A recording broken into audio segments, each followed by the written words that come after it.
好，相关话题马上来连线特约评论员管瑶。管先生你好，马克龙周日在法国一档电视节目中宣称，欧洲应思考如何向俄罗斯提供安全保障。那您对此怎么看？好的，主持人。那么马克龙呢，他是周日在接受法国电视一台采访时讲这一番话的。我注意到呢，昨天美国3大电视网之一的 CBS， 也就是哥伦比亚广播公司，也在黄金档的新闻栏目60分钟中播出了对马克龙的专访。所以这实际上是法国总统为了配合这次对美国的国事访问，在大西洋两岸的电视大台同步进行的舆论操作，是西方领导人所谓跨洋魅力攻势的惯性作业。英国路透社引述马克龙在法国电视一台的原话称，欧洲需要为自身安全架构做准备。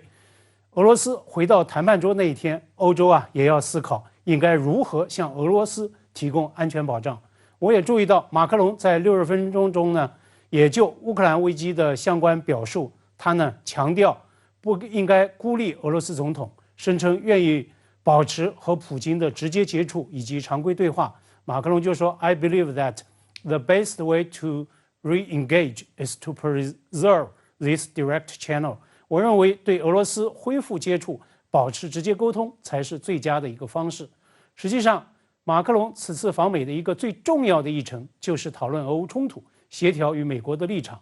马克龙上周四在白宫和美国总统共同见记者时，拜登当时也宣称自己可以和普京总统会面，但是呢，前提条件是俄罗斯停止在乌克兰的军事行动。同样在上周，中国元首在北京会见来访的欧洲理事会主席米歇尔时，也认真讨论了乌克兰危机的化解之道。习近平特别引用了一句中国古话“城门失火，殃及池鱼”，强调以政治方式来解决乌克兰危机，最符合亚欧大陆各国的共同利益。当前形势下，要避免危机升级扩大，坚持劝和促谈，管控危机外溢影响，警惕阵营对抗风险。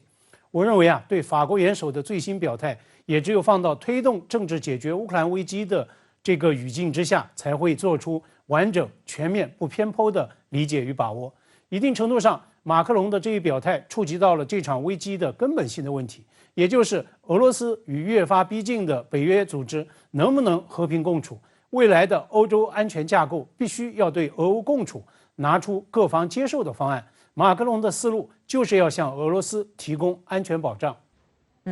但恰恰是这一安全保障说遭到多国炮轰，尤其乌克兰及一些波罗的海国家反应强烈。那您对此又有何观察？那么作为冲突的另一当事方，乌克兰的反应最强烈，包括乌克兰总统高级顾问波多利亚克、乌克兰国家安全与国防委员会的负责人达利洛夫都在公开反击。其中呢，后者更加炮轰俄罗斯是所谓恐怖分子与杀手国度，对俄罗斯去核化、去军事化，才是对乌克兰也是对世界和平的最佳保证。那么去纳粹化、去军事化，这是俄罗斯对乌克兰特别军事行动之初的目标口号之一。当然了，现在这个口号不提了。在我看来，令到拥有全球最大核武库的军事大国进行所谓的去核化、去武装，这纯属极端情境之下的情绪发泄与反应，没有任何现实的可能性。确实，乌克兰的这个冬天呢，特别冷，缺电、缺能源，非常难熬。乌克兰付出的战争代价太高昂，几乎是一个国家的创伤与毁灭。那么，难道真要像一些个美国极端观察家所鼓吹的那样，要不惜打到最后一个乌克兰人吗？那么，俄罗斯特别军事行动又打出自身国家安全了吗？答案是并没有。且不说乌克兰已经铁了心要加入北约，甚至北欧的芬兰与瑞典2国加入北约的程序也已经全面启动了。此外，俄罗斯目前还面临着西方世界的极限制裁。当然了，外部世界也在为这场战争的外溢代价，特别是能源以及粮食这2大危机在埋单。所以从这个意义来看，这场冲突没有赢家，止战止损才是出路所在，而一味发泄情绪是找不到出路的。